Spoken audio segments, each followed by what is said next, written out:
ಯಾರು ಎತ್ಕೊಂಡು ಆಡಿಸ್ತಿದ್ರೆ ಅದಕ್ಕೆ ನಾವೇನು ಬೇಡ ಅನ್ನಕ್ಕೆ ಹೋಗೋದಿಲ್ಲ. ಯಾಕಂತಂದ್ರೆ ಎಷ್ಟೋ ಮಂದಿ ನಮ್ಗೆ ಅಡಚಣೆ ಮಾಡಿದವ್ರು ಇವತ್ತು ಬಂದು ಪೂಜೆ ಮಾಡ್ತಾರಂತ ಅಂದ್ರೆ ಅದನ್ನ ನಾವೇನ ನೀರು ಕೊಡಬೇಕಾದಂಥ ಸಂದರ್ಭದೊಳಗೆ ನಾವು ರೈತ ಹಿತ ರಕ್ಷಣಾ ವೇದಿಕೆ ಅವ್ರು ಮಾಡ್ಕೊಂಡು ಬಂದಂಥ ನೀರನ್ನು ಇವ್ರ ಜಮೀನುಗಳಿಗೆ ಓದಿದಾರು.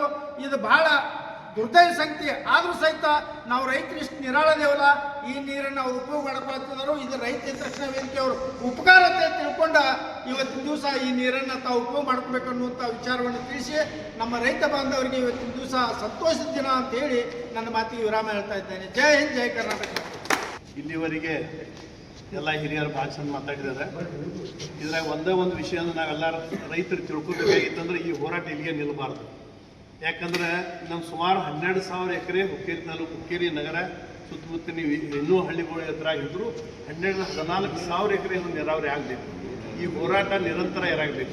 ಈ ಎರಡು ಸ್ಕೀಮ್ನಿಂದ ನಾವು ಖುಷಿ ಕೊಡೋದಕ್ಕಿಂತ ಇನ್ನೂ ಹೋರಾಟ ನಮ್ಮದಾದರೆ ನಮ್ಮ ತಾಲೂಕಿಗೆ ನೀರಾವರಿ ಆಗ್ಬೇಕು. ಈ ಪ್ರಯತ್ನ ಎಲ್ಲರಿಂದ ಆಗಬೇಕು. ಮತ್ತು ಈಗೇನು ಈ ಹೋರಾಟಕ್ಕೆ ಎಷ್ಟು ಜನ ಸಹಕಾರ ಕೊಟ್ಟಿದಾರಲ್ಲ ಇವರೆಲ್ಲರಿಗೂ ನಾವು ಕೃತಜ್ಞತೆ ಹೇಳಲೇಬೇಕಾಗ್ತದೆ. ಯಾಕಂದರೆ ನಮ್ಮ ಈ ರೈತ ಬಾಂಧವರು ಇವ್ರ ಪರಿಸ್ಥಿತಿ ಹೆಂಗಂದ್ರೆ ನೀರಿಲ್ಲ ಅಂದ್ರೆ ಬದುಕಕ್ಕಾಗಂಗಿಲ್ಲ ಮನುಷ್ಯ. ಆ ದೃಷ್ಟಿಯಿಂದ ರೈತನ ಹೋರಾಟ ಯಾವತ್ತು ನಿರಂತರ ಇರೋದನ್ನ ಈಗೇನು ಸಹಕಾರ ಕೊಟ್ಟಿದೆ ಎಲ್ಲ ರಾಜಕಾರಣಿಗಳಾಯ್ತು, ಸಾರ್ವಜನಿಕರಾಯ್ತು, ಯಾವುದೇ ಎಲ್ಲ ಅಧಿಕಾರಿಗಳ ವರ್ಗ ಆಯ್ತು, ನಮ್ಮ ರೈತಾಪಿ ವರ್ಗ ಆಯ್ತು, ಎಲ್ಲರಿಗೂ ಇವತ್ತು ನಾವೆಲ್ಲರೂ ಕೂಡಿ ಕೃತಜ್ಞತೆ ಹೇಳ್ತೀವಿ. ಮುಂದಾದ್ರೂ ಸಹಿತ ಈ ಮುಂದಿನ ಹೋರಾಟಕ್ಕೆ ಸಹಿತ ನಾವೆಲ್ಲ ಸಹಕಾರ ಮಾಡಬೇಕು. ಮತ್ತು ಇದರ ಬಳಕೆಯನ್ನು ಉತ್ತಮ ರೀತಿಯಿಂದ ಎಲ್ಲರೂ ಉಪಯೋಗ ಮಾಡ್ಕೊಂತ ಎಲ್ಲರೂ ವಿನಂತಿಸುತ್ತಾ ನನ್ನ 2 ಮಾತಿಲ್ಲ. ದಿನ ಶಂಕರ್ಲಿಂಗ 2 ಬೃಹತ್ ಯಾತ ನೀರಾವರಿ ಯೋಜನೆಗಳು ಕೊನೆಯ ಹಂತದಲ್ಲಿ, ಪ್ರಾರಂಭದ ಹಂತದಲ್ಲಿವೆ. ಇವತ್ತು ಶಂಕರ್ಲಿಂಗ ಯಾತ ನೀರಾವರಿ, ಇದರ ಮುಖಾಂತರ ಸುಮಾರು 2,500 ಎಕರೆ ನೀರಾವರಿ ಆಗ್ತದೆ. ಅದೇ ರೀತಿ ಅಡಿ ಸಿದ್ದೇಶ್ವರ ಯಾತ ನೀರಾವರಿ, ಅದು ಸುಮಾರು 2,500 ಎಕರೆ ನೀರಾವರಿ ಆಗ್ತದೆ. ಈ 2 ಯಾತ ನೀರಾವರಿ ಯೋಜನೆ ಹುಕ್ಕೇರಿ ರೈತ ಹಿತರಕ್ಷಣಾ ವೇದಿಕೆಯ ಕನಸಿನ ಕೂಸುಗಳಂದ್ರೆ ತಪ್ಪಾಗಿರಲಿಲ್ಲ. ಯಾಕಂದರೆ ಸುಮಾರು 6 ವರ್ಷಗಳ ಹಿಂದೆ ಎಲ್ಲ ರೈತರು ಕೂಡಿಕೊಂಡು ಇಲ್ಲಿಯ ಸ್ಥಳೀಯ ಮುಖಂಡರೊಂದಿಗೆ ಎಲ್ಲ ರೈತರೊಂದಿಗೆ ಒಂದು ವ್ಯವಸ್ಥಿತವಾದ ನೀಲನಕ್ಷೆ ರೂಪಿಸಿ ಸರ್ಕಾರದೊಂದಿಗೆ ಹೋರಾಡಿ ಎಲ್ಲ ಬಂದು ಕರೆಗಳನ್ನು ಕೊಟ್ಟು, ಆಗಿನ ಕೆಲವು ಜನ ಈ ನದಿಗಳಲ್ಲಿ ನೀರಿನ ಮಟ್ಟ ಇಲ್ಲ, ನೀರು ನಿಮ್ಗೆ ಸಿಗೋದಿಲ್ಲ ಅಂತ ಇದ್ರು. ಆದ್ರೂ ಎಲ್ಲ ರೈತರು ಕುಡ್ಕೊಂಡು ಸರ್ಕಾರದಲ್ಲಿ ಉಳಿದಂಥ ನೀರನ್ನು ಬಳಸಿ 2 ಏತ ನೀರಾವರಿಗಳನ್ನು ಮಾಡಿದ್ದೇವೆ.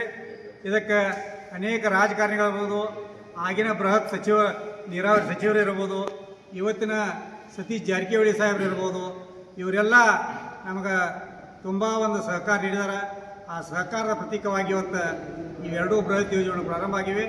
ಇವು ನಾವು ರೈತರೆಲ್ಲ ಕೂಡ್ಕೊಂಡ ಇದರ ಸದುಪಯೋಗವನ್ನು ಮಾಡಿಕೊಳ್ಬೇಕಂತ ಹೇಳ್ಕೊಂತ ಇದನ್ನು ಈ ಯೋಜನೆಯನ್ನು ಕಾರ್ಯರೂಪಕ್ಕೆ ತಂದಂಥ ಎಲ್ಲ ಹಿರಿಯರಿಗೂ ರೈತರಿಗೂ ನಮ್ಮ ರೈತ ಹಿತರಕ್ಷಣಾ ಪರವಾಗಿ ಹಾಗೂ ತಾಲೂಕಿನ ಇನ್ನಿತರ ರೈತ ಸಂಘಟನೆಗಳ ಪರವಾಗಿ ಹತ್ಪೂರ್ವಕ ಧನ್ಯವಾದಗಳನ್ನು ಅರ್ಪಿಸ್ತೇವೆ. ಇವತ್ತಿನ ದಿವಸ ಶಂಕರ್ಲಿಂಗ ಏತ ನೀರಾವರಿ ಯೋಜನೆ ಪೂಜೆ ಮಾಡ್ತಕ್ಕಂಥ ಒಂದು ಸಂದರ್ಭ ಈ ನಮ್ಮ ರೈತ ಹಿತರಕ್ಷಣಾ ವೇದಿಕೆಗೆ ಸಿಕ್ಕಿದೆ. ಇದೊಂದು ಬಹಳ ಸಂತೋಷದ ವಿಷಯ ಅಂತ ಹೇಳಿದರೆ ಬಹುತೇಕ ತಪ್ಪಾಗಿಲ್ಲ. ಯಾಕಂತಂದ್ರೆ ಹಿಂದೆ ಎಷ್ಟೋ ಮಂದಿ ರಾಜಕಾರಣಿಗಳು 30-40 ವರ್ಷಗಟ್ಟಲೆ ನಮ್ಮನ್ನು ಆಳಿ ಹುಕ್ಕೇರಿ ಊರಿಗೆ ನೀರು ಆಗೋದಿಲ್ಲ, ಹುಕ್ಕೇರಿ ಊರು ಯಾವಾಗೂ ಡ್ರೈ ಏರಿಯಾದಾಗ ಉಳಿಬೇಕು ಅನ್ನುವಂಥ ಸದುದ್ದೇಶ ಹೊಂದಿದ್ರು. ಯಾಕಂತಂದ್ರೆ ನಾವು ಎಷ್ಟೋ ಬಾರಿ MLA ಅವರಾಗಿರ್ಬೋದು, ಹಿಂದಿನ MLA ಅವರಾಗಿರ್ಬೋದು ಅಥವಾ MP ಅವರಾಗಿರ್ಬೋದು, ಅವ್ರ ಹತ್ರ ಸಾಕಷ್ಟು ಸಲ ರೈತ ಹಿತರಕ್ಷಣಾ ವೇದಿಕೆ ಅವ್ರು ನಾವು ನೀರು ಕೊಡಬೇಕು, ನಮ್ಮ ಜಮೀನುಗಳು ಎಲ್ಲ ಬರಡಾಗಿದ್ದಾವೆ ಅಂತಕ್ಕಂಥ ಒಂದು ಉದ್ದೇಶವನ್ನು ಇಟ್ಕೊಂಡು ಅವ್ರ ಹತ್ರ ಕೇಳಕ್ಕೆ ಹೋದಾಗ ನೀರಿನ ಅಲೋಕೇಶನ್ ಇಲ್ಲ, ನಿಮಗೆ ನೀರು ಕೊಡಕ್ಕೆ ಬರ್ತೈತಿ ಅನ್ನುವಂಥ ಒಂದು ಉಡಾಪೆ ಮಾತನ್ನು ಆಗಿನ ಮಂತ್ರಿಗಳು, ಆಗಿನ ಶಾಸಕರು ಕೊಟ್ಟಿದ್ರು. ಆದ್ರೆ ನಾವು ರೈತ ಹಿತರಕ್ಷಣಾ ವೇದಿಕೆಯವ್ರು ನಾವು ಬಿಡಲಿಲ್ಲ.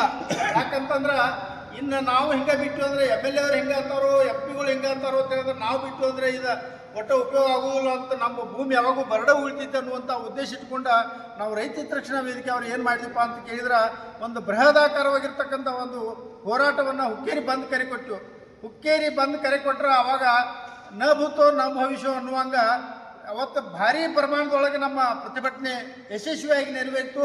ಆಗಿನ ಸಂದರ್ಭದಾಗ ಯಾವ ಮಂತ್ರಿ, ಯಾವ MLAಗಳು ನಮ್ಮನ್ನು ಕೇಳಕ್ಕೆ ಬರಲಿಲ್ಲ. ನೀವು ಯಾಕೆ ಬಂದ್ ಮಾಡತ್ತಿದ್ದೀರಿ, ನಿಮ್ಗೇನು ಅನಾನುಕೂಲ ಐತೆ ಅನ್ನುವಂಥ ವಿಚಾರ ಸಹಿತ ಇಟ್ಕೊಂಡು ನಮ್ಮನ್ನು ಕೇಳಕ್ಕೆ ಬರಲಿಲ್ಲ. ಆದರೂ ಸಹಿತ ನಾವು ಬಿಡಲಿಲ್ಲ. ಇವತ್ತಿನ ದಿವಸ ನಾವು ನೆನೆಸ್ಬೇಕಾಗ್ತೈತಿ. ಸನ್ಮಾನ್ಯ ಎ ಬಿ ಪಾಟೀಲ್ ಇವತ್ತಿನ ದಿವಸ ನಮಗೆ ಬೆಂಗಾವಲಾಗಿ ಆಗಿನ ಸಂದರ್ಭದಾಗ ನಿಂತರು. ಅವ್ರು ನಿಂತ್ರ ಅಂತ ತಿಳ್ಕೊಂಡು ಅವ್ರನ್ನ ಕರ್ಕೊಂಡು ನಾವು ಎಂ ಬಿ ಪಾಟೀಲ್ ಬೃಹತ್ ನೀರಾವರಿಯಾಗಿ ಮಂತ್ರಿಗಳಾಗಿರ್ತಕ್ಕಂಥ ಎಂ ಬಿ ಪಾಟೀಲ್ರ ಹತ್ರ ಹೋಗಿ ನಾವು ಆ ತಮ್ಮನಗೌಡರ ವಿಜಯಣ್ಣ, ರಾಜು ಅಣ್ಣ, ರಗಡ ಮಂದಿ ನಮ್ಮ ರೈತ ಹಿತರಕ್ಷಣಾ ವೇದಿಕೆ ಅವರು ಎಲ್ಲರೂ ಕೂಡ್ಕೊಂಡು ನಾವು ಅವರಂತೆ ಎಂ ಬಿ ಪಾಟೀಲ್ ಹತ್ತಿರ ಹೋದಾಗ ಎಂ ಬಿ ಪಾಟೀಲ್ರ ತಾಬಾಡು ಏನು ಮಾಡ್ರಪ್ಪ ಅಂದ್ರೆ ಹುಕ್ಕೇರಿ ನಗರಕ್ಕೆ ಸಂಬಂಧಪಟ್ಟಂಥ ಜಮೀನುಗಳಾಗಿರ್ಬೋದು, ಸುತ್ತಮುತ್ತಲಿನ ಹಳ್ಳಿಗಳ ಜಮೀನುಗಳಿಗಾಗಿರ್ಬೋದು ನೀರಾವರಿ ಸೌಲಭ್ಯ ಒದಗಿಸುವ ಸಂಬಂಧ ಇದನ್ನು ಸರ್ವೆ ಮಾಡಬೇಕಂತಕ್ಕಂಥ ಒಂದು ಆದೇಶವನ್ನು ಆವತ್ತಿನ ದಿವಸ ಅವರು ಹೊರಡಿಸಿದ್ರು. ಆದೇಶ ಆದ ನಂತರ ಸರ್ವೆ ಆಯಿತು. ಸರ್ವೆ ಆದ ನಂತರ 2 ಸ್ಕೀಮ್ಗಳ ಮಂಜೂರಾತಿ ಆದ ನಂತರ ಇನ್ನೇನು ಟೆಂಡರ್ ಕೊಡಬೇಕನ್ನುವಂಥ ಕಾಲಕ್ಕೆ ಸರ್ಕಾರ 13ರಿಂದ 18ರವರೆಗೆ ಇದ್ದಂಥ ಸರ್ಕಾರ ಅವತ್ತಿನ ದಿವಸ ಮುಕ್ತಾಯ ಆಯಿತು. ತದನಂತರ ರಮೇಶ್ ಜಾರಕಿಹೊಳಿ ಅವರು ಜಲಸಂಪನ್ಮೂಲ ಸಚಿವರಾದರು. ಆ ಟೈಮ್ದಾಗ ಸಹಿತ ನಾವೆಲ್ಲರೂ ಹೋಗಿ ಅವ್ರ ತಲೆ ಸಹಿತ ಬೆನ್ನು ಹತ್ತಿದಾಗ ಸತೀಶ್ ಜಾರಕಿಹೊಳಿ ಅವರು ಫೋನ್ ಮಾಡಿ ಹೇಳಿದರು, ಏನಿಲ್ಲ ಹುಕ್ಕೇರಿ 2 ಸ್ಕೀಮ್ ಏನದಾವು ಅವು ತ್ವರಿತಗತಿಯಲ್ಲಿ ಕಾರ್ಯರೂಪಕ್ಕೆ ಬರಬೇಕನ್ನುವಂಥ ಉದ್ದೇಶ ಇಟ್ಕೊಂಡು ಅವಾಗ ಅವರು ಸಹಿತ ಆದೇಶ ಮಾಡಿದ್ರು. ಇವನು ಟೆಂಡರ್ ಕರೆದ ನಂತರ ಕೆಲವೊಂದು ದಿವಸ ಈ ನಮ್ಮ ಕಾಮಗಾರಿ ನೆನಗುದಿಗೆ ಬಿತ್ತು ನಾವೇನು ಸಣ್ಣ ಬಿಡಲಿಲ್ಲ. ಆದ್ರೆ 2 ಸ್ಕೀಮನ್ನು ಕಾಮಗಾರಿ ಟೆಂಡರ್ ಕರೆಯುವಲ್ಲಿ